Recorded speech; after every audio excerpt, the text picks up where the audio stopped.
여러분, 이제 난기류가 한 번 더 남았다고 하시면 믿으시겠습니까? 미국 대선이 진행되는 해 미국 주가가 나쁜 경우는 별로 없습니다. 저는 지금 이 시점이 비트코인에게 최고의 한 해가 시작되고 있다라고 감히 말씀드리겠습니다. 네, 안녕하십니까. 코인드라이버 이진환입니다. 2023년도 11월 17일 방송 시작하겠습니다. 비트코인 참 오락가락합니다. 올랐다 내렸다. 여러분 마음도 정말 크게 흔들릴 거라 생각을 하는데요. 그래도 제 영상을 꾸준히 보신 분들이라고 하면 난기류에 대해서 이제 어느 정도 인지를 하셨을 거라 생각을 합니다. 정말 지금 보시는 거는 난기류죠. 우리가 만약 비행기를 탔다고 하면요, 여기서 여기까지 이렇게 떨어지고 이렇게 오르면 제가 봤을 때는 트라우마 생기지 않을까요? 그리고 다시 내려오고 있습니다. 자, 이거는 언제까지 간다라고 했죠? 저는 이제 2주를 예상을 했고요. 이제 1주가 지나갑니다. 남은 1주가 이제 하락 주기가 계속적으로 지나가고 있는 한 주기 때문에요. 아마 당분간은 지속적으로 흔들지 않을까라고 생각을 합니다. 아무래도 지금 하락은요, 우리가 예상을 이미 하긴 했어요. 하긴 했지만 그럼에도 불구하고 막상 나오니 흔들리는 모습이 나오고 있습니다. 어느 정도 제가 넌지시 얘기도 했지만 결국 비트코인 ETF 승인 결정 연기에 4% 이상의 하락이 나왔고요. 5천만 원이 깨진 현재 약 4,877만 9천 원의 현재 시간에 맞춰져 있습니다. 현물 ETF 신청 현황을 이렇게 표로 정리해 본 걸 보면요, 현재 이번 마지막 연기를 시점으로 전부 다 가장 빠른 게 1월로 미뤄졌습니다. 저는 1월이 가장 유력하다라고 예상을 한다고 말씀을 드렸는데요. 일단 1월이 끝나게 되면 2월, 3월 그리고 더 정말 최종까지는 5월이겠지만 적어도 1월 안에는 어느 정도 결판이 날 거라 보고 있습니다. 그 중에서도 가장 중요한 건 아이쉐어즈 비트코인 트러스트겠죠. 바로 블랙록이 추진하고 있는 ETF입니다. 결국 저는 이 부분이 가장 중요한 맥점이 될 거라 보고 있고요. 일단 그러한 것들이 소멸하는 시점이 1월이라고 가정을 해보면 결국 지금 난기류를 잘 버티면 11월 그리고 12월, 1월까지는 상승이 유지될 것이라고 저는 생각을 합니다. 그 근본적으로 일단은 또 다른 근거로서 가져온 게 바로 이 월봉 데이터라고 말씀을 드렸습니다. 빨간색 표를 보시면 아시겠지만 10월은요. 역사적으로 10월은 비트코인이 가장 양봉이 많은 달이라고 했습니다. 2013년도부터 23년까지 약 10년 동안 보더라도 두 달을 제외하고 10월은 대부분 양봉으로 마감을 했습니다. 그리고 11월인 현재로 보면요, 저는 양봉을 예상합니다. 2017년, 16년, 15년에 10월이 양봉이었던 한 해들을 보면요, 대부분이 11월, 12월은 대부분 양봉으로 마감을 하고 있는 패턴들이 나오고 있고요. 결국 음봉일 가능성도 있지만 음봉인 것보다 양봉이었던 확률이 더 높다는 걸 가정해보고 현재 추세상으로 보면 계속적으로 ETF 영향을 받아서 양봉으로 마감을 할 확률이 높아서 저는 난기류를 잘 버티면 결국 정상적인 비행으로 우리가 원하는 도착지까지 갈 것이라 예상을 하고 있습니다. 하지만 가지 못하더라도 어차피 저랑 같이 호흡을 하시니까요, 크게 걱정하실 필요는 없다라고 말씀을 드리고 싶고, 비트코인 현물 ETF 신청이 늘어나면서 고래와 기관 투자자들의 관심이 높아졌고 저점 대비 말도 안 되는 상승으로 현재까지 올라와 있습니다. 근데 이 면을 조금 더 데이터화해서요, 긍정적인 흐름이 축적되고 있다는 자료들을 오늘 준비를 해봤습니다. 2024년 같은 경우에는 ETF가 지나고 난 후에 제가 그런 말씀을 드렸어요. 자, 우리가 흔드는 흐름이 나오는 거는 그렇다 치고요, 이제 기간으로 봤을 때가 이제 중요한 것 같은데요. 내년 1월 기점으로 보면 이 정도 돼요. 차트가 요 정도 되겠죠, 이 정도? 예, 요 정도가 1월까지의 차트니까요. 그 후부터는 2024년도에 1월 이후겠죠. 1월 이후기 때문에 이 이후까지 흐름에 대해서는 저는 알지는 못하지만 결국 ETF는 그 전에 재료 소멸이 끝날 거라고 예상을 한다 말씀을 드렸습니다. 그렇게 됐을 때 예상하는 차트는 1대1 패턴으로 현재는 가고 있고, 이게 현재 전체적인 차트로 보면 왼쪽 어깨, 머리, 그리고 오른쪽 어깨를 다시 만들어서 내려오는 흐름으로 2024년도 이후로는 비트코인은 ETF는 단기적인 호재이지만 ETF가 승인이 된 거지 다시 ETF가 정착되기까지는 계도기간과 제도기간들이 좀 필요하니까 시간이 필요하다라고 말씀을 드린다 했죠. 근데 이런 시간들을 다 고려해보면 정작 정착되는 시간까지 다 고려해보면 굉장히 오랜 시간이 걸려서 차트가 다시 쌍바닥으로 가는 흐름을 본다라고 말씀을 드렸습니다. 이때 큰 하락에 있어서 ETF는 단기적인 하락을 이끌 것 같고요. 금리 인하라는 이슈가 하반기부터 3, 4분기 예상을 하고 있는데 3, 4분기라 하면 보통 7월부터 12월까지를 예상을 하기 때문에 이 득표상 보면 이 정도죠. 이 정도에서 7월이 시작되는 거기 때문에 걸추 맞다라는 게 나오겠죠. 이렇게 이제 큰 그림을 보고 있다라고 말씀을 드렸고 2024년도는요.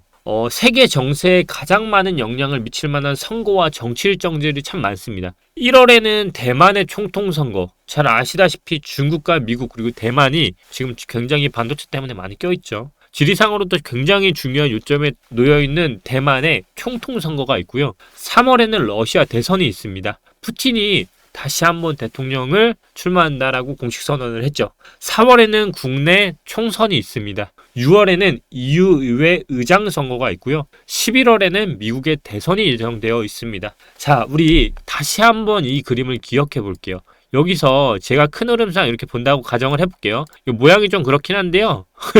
모양이 좀 그런데 그냥 무시하시고요. 여기서 이 기점으로 인하 시점으로 하락을 한다고 말씀을 드렸는데 자, 큰 하락이 나오더라도 우리가 2025년은 여기밖에 되지 않아요. 그러니까 7월, 6월 이후니까 7, 12월이죠. 근데 보통 미국 대선이 있는 한 해는요. 대선이 진행되는 해는 미국 주가가 나쁜 경우가 별로 없었습니다. 왜 그럴까요? 선거에 유리하게 작용되는 것들을 많이 사용하려고 하지 선거에 악영향으로 비춰지는 것들을 많이 하려고 하지 않기 때문에 보통 미국 주가가 나쁜 경우들이 많이 없었습니다. 결국 이러한 것들을 다 고려했을 때 인하를 하더라도 분명히 반등이 나오는 데드캣 바운딩이 나오고요. 천천히 흐름으로 결국 장기 하락으로 턴을 할 것이라 보고 있기 때문에 상승을 하는 기간의 전체적인 걸 고려해보면 저는 현재 시점부터 반감기 이때가 첫 번째가 ETF 재료 소멸 그리고 하락 떨어지는 걸 한번 받아먹고요. 그 다음 반감기로 한번 데드캣 바운스가 나오고 다시 반감기 소멸로 흔들리는 흐름으로 최종적으로 소멸하지 않을까 싶습니다. 결국 이러한 흐름상 우리는 가장 투자하기 좋은 시점에서 투자를 하고 있다는 게 어떻게 보면 포인트가 될 것 같아요. 결국 올해는 투자를 해야만 하고요. 또한 투자자들이 많이 들어올 수밖에 없는 한 해라고 생각을 합니다. 그만큼 지금부터 보여드리는 자료들이 아마 그 근거가 되실 텐데요. 현재 보시는 차트는요. 그래스노드에서 제공하는 차트인데 암호화폐 거래소에서 거래할 수 있는 비트코인 공급량이 5년 만에 최저치에 도달을 했다고 합니다. 이게 무슨 말인지에 대해서 조금 파고 들어봤어요. 그래스노드 데이터에 따르면요. 암호화폐 거래소에서 사고 팔 수 있는 BTC 수량이요. 230만 개로 줄어들었고 2018년 4월 이후 최저 수준으로 기록했고 1년 전 비해 260만 개보다 감소했다라는 것을 뜻합니다. 다시 이 말을 정리를 하면요. 모든 건 수요와 공급의 원칙에 따라서 가격이 형성이 되는데요. 지금 이 그래프가 뜻하는 거는요. 수요는 많은데 공급이 줄어들고 있다는 겁니다. 우리가 다이아몬드, 롤렉스 시계 이런 것들이 점점 비싸지는 거는 뭘까요? 브랜드적으로요. 공급이 점점 없는데 수요는 많기 때문에 나오는 거거든요. 지금 비트코인이 그 상태가 몇 년째 지속되고 있다는 겁니다. 그래서 우리는 가끔씩 그런 것들을 많이 봅니다. 장기 홀더들이 많아지고 있다. 장기 홀더가 많아졌다는 건 무슨 뜻일까요? 바로 비트코인을 보유하고 있지만 팔지 않고 있다. 이 얘기는 수요는 점점 많아지는데 공급량이 점점 딸려간다는 거예요.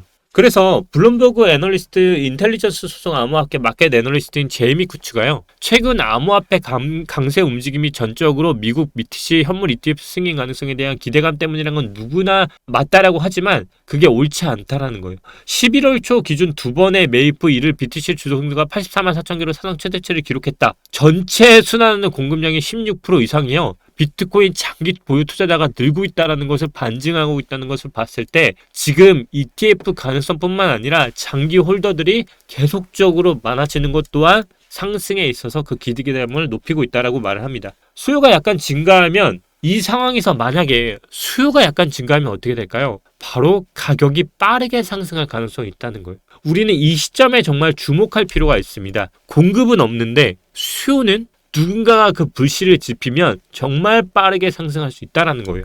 지속적으로 제가 말씀드리는 것은 이러한 상황 속에서도 세력들은 지속적인 위아래 물량을 청산을 유도하면서 시장을 흔들고 유동성 자금을 확보하고 현물의 급성장을 만들어낸다라고 했습니다. 이번 4%의 하락으로 연기라는 것을 미리 말씀드리지 않아도 그 이슈 하나만으로도 굉장히 높은 2152억이 청산이 되면서 위아래를 이번에 다 털면서 수익을 계속 가져갔죠. 말씀을 드립니다.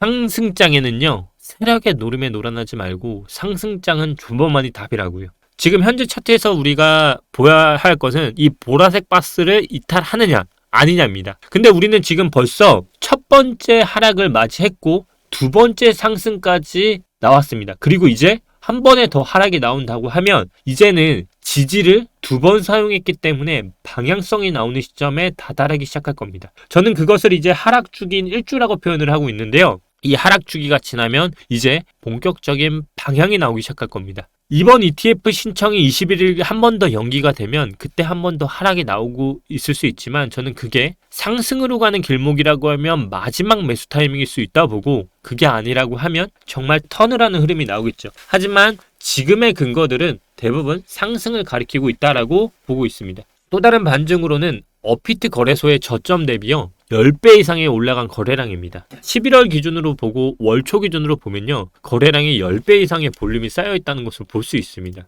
역시나 늘어나는 투자자들은 지난 1월 5.2%였지만 이달에는 12.9%로 약 2배 이상 투자자들이 늘어났고요. 이는 더 빨라질 겁니다. 사람이 2배가 됐다는 거는요. 결국 말을 전하는 사람도 2배가 됐다는 것입니다. 말을 전하는 사람이 2배가 됐다는 것은 전하는 전파 속도는 더 가속도를 붙인다는 거겠죠. 자, 과거의 오늘자 비트코인을 보면요. 2014년도부터 2023년도를 보면요. 사실 비트코인은 어느 시점에 샀더라도 지속적으로 올랐다는 것을 볼 수 있습니다. 2014년도에 우리가 샀으면 $390, 그리고 331, 740, 7800 평균적으로 조금씩 낮아졌다 올랐다 하지만 결론적으로 비트코인은 지속적으로 올랐다라는 것을 보고 있습니다. 그래서 저는 비트코인을 지금 사는 거에 주저하시는 분들이 있다고 하면 현재 보여드린 오늘자 비트코인 가격을 토대로 보시더라도 결국 비트코인은 향후 평균가를 내더라도 지속적으로 저점이 향상되고 있다는 것을 볼 수 있는 좋은 데이터이지 않을까 싶습니다. 저는 그 시점이 1월까지는 계속 오를 것이라 보고 있습니다. 1월까지는 일단 ETF라는 이슈가 계속적으로 살아있기 때문에 제가 얼마 전에 리플에 대한 스웰이 어떻게 적용한다 했죠? 분명히 스웰이 끝나고부터는 역사적으로 하락을 했다 했죠. 하지만 저는 리플을 스웰을 보는 게 아니라 IPO를 본다고 했어요. 결국 스웰이 끝나고부터 리플의 가격은 어떻게 되었나요? 계속 떨어졌습니다. 결국 리플도 마찬가지고 비트코인도 마찬가지입니다. ETF라는 재료가 소멸되기 전에 파는 게 고점에서 가장 큰 베스트 매도 포지션이라 생각을 하고요. 그 전까지는 리플이 스웰 때까지 계속 오른 것처럼 저 또한 많이 흐르지만 지속적으로 비트코인은 ETF에 대한 이슈를 소화를 시키면서 오를 것이라 보고 있습니다. 제가 아까 수요와 공급에 대해서 말씀을 드린 것처럼 이런 와중에 정말 세계 최대 스테이블 코인인 테더에서 비트코인 채굴에 6,400억을 투자한다는 공식 기사가 나왔죠. 야, 바보니까 이걸 할까요?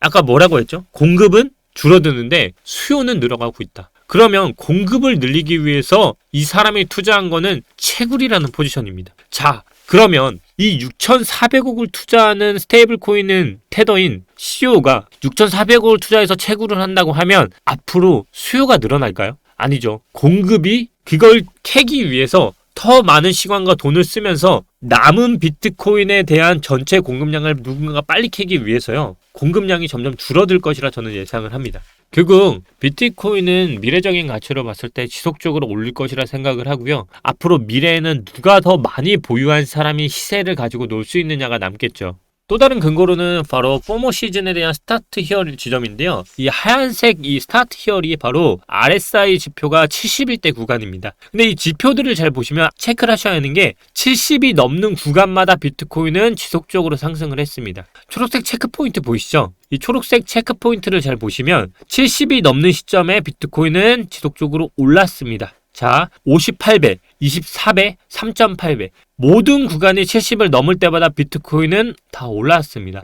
현재의 스타트 히얼 부분을 보면요. 70이 코앞입니다. 이 70이 더 높아질 때 비트코인은 더 오르는 현상이 저는 나올 거라 보고 있고요. 결국 RSI 지표에서도 지속적으로 우상향을 가리키고 있다. 세력은 들어왔냐라는 지난 영상에서의 답이었죠. 세력은 들어왔습니다. 어느 시점에 들어왔을까요? 바로 이 부분. 여기서 굉장히 많은 물량을 누군가가 받아냈고요. 지금은 또 다시 ETF 승인을 올려쳤고 또다시 내렸고 이렇게 유동성 자금을 확보하는 놈이 분명 누군가가 있습니다. 저는 지속적으로 현재 포인트를 브레이크아웃이 지난 미니멈치 플라이스 타겟이라고 보고 있다 말씀을 드렸습니다. 그 미니멈치 타겟 플레이스 가격은 최소한 42,000이 될 것이라 보고 있고요. 현재 비트코인 상으로 보더라도 굉장히 높은 확률로 위가 열려있다라고 말씀을 드렸습니다. 현재 비트코인으로 보더라도 굉장히 위가 많이 열려있는 상황을 볼 수 있고 차트적으로 봤을 때도 현재 왼어깨가 완성이 돼가는 모습, 그리고 오른쪽 어깨는 왼어깨보다 1대1 비율로 보더라도 보통은 1.1배 또는 1.2배 이상의 상승이 나온다는 거. 추가로 현재 보라색 박스를 이탈하지 않는다고 하면 이제 두 번째 지지를 확인하고 추세 변환을 나오는 하락 주기의 마지막 한 주가 나와 있다는 거. 그리고 알트코인에 대한 패턴은 스와코프 패턴으로 인해서 알트들은 상승 모멘텀이 나오는 마지막 하락일 거라 예상을 한다 말씀을 드립니다. 비트코인의 현재 3개월 봉을 보시면 아시겠지만 장대 양봉으로 진행 중에 있고요. 또다시 1대1로 올라간 이 패턴은 최소 첫 번째 1이 나왔던 저점과 고점은 2배가 올랐고요. 현재 그 다음 이제 1대1 패턴이 만들어지는 구간은 아직 0.6배밖에 오르지 않았다라는 것을 근거로 삼아 저는 아직까지 상승을 보고 있고 현재 일봉 차트로만 보시더라도 굉장히 높은 확률로 지지를 받는 걸 볼 수 있습니다. 추세를 뚫고 올라갔기 때문에요. 이 추세를 잘 지키기 위해서 현재 차트가 만들어지고 있는 것을 볼 수 있고 아직까지는 추세를 벗어나지 않았고 안으로도 획일하지 않았기 때문에 이 추세선 안에서 굉장히 큰 세력들의 물량 나눔 싸움이 나오고 있다라고 판단할 수 있을 것 같습니다. 우리는 이제 마지막 기로에 서 있습니다. 존버냐 매도냐. 살다 보면 우리는 매 순간 선택을 하게 됩니다. 우리가 점심에 무엇을 먹는지 저녁에 무엇을 먹는지 아니면 맥주를 먹을지 소주를 먹을지 우리는 매 순간 선택을 하게 됩니다. 결국 우리는 지금 또 하나의 선택의 기로에 놓여 있는 게 아닐까 싶습니다. 어쩌면 우리가 잃은 걸 어쩌면 우리는 반대의 포지션을 취해서 만신창이가 될 수도 있습니다. 하지만 그때 그 경험을 잘 밑거름 삼아 도약할 수 있는 기회로 삼으면 여러분들은 실패가 아닌 더 큰 성공을 가기 위한 시작일 수 있습니다. 투자는 자랑할 일도 아니고요. 투자는 광고할 일도 아니라는 말 있습니다. 우리 대부분은 알게 모르게 욕심이 정말 지배할 때가 많을 것입니다. 하지만 그 욕심을 조금은 내려놓고 좀 더 멀리서 이 시장을 바라보면 이 시장이 최종적으로 우리를 위해 웃을 수 있다는 것을 느끼는 곳이 되지 않을까요? 여러분, 끝에는 우리가 꼭 웃길 바랍니다. 오늘 영상은 무작정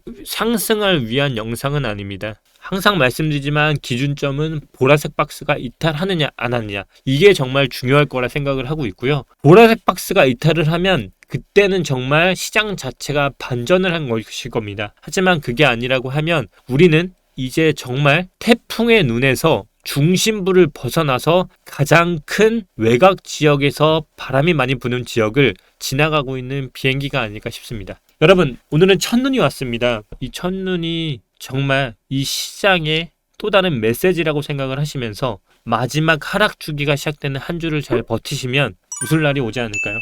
주말 즐겁게 보내시고요. 다음 주 월요일에 뵙겠습니다. 감사합니다.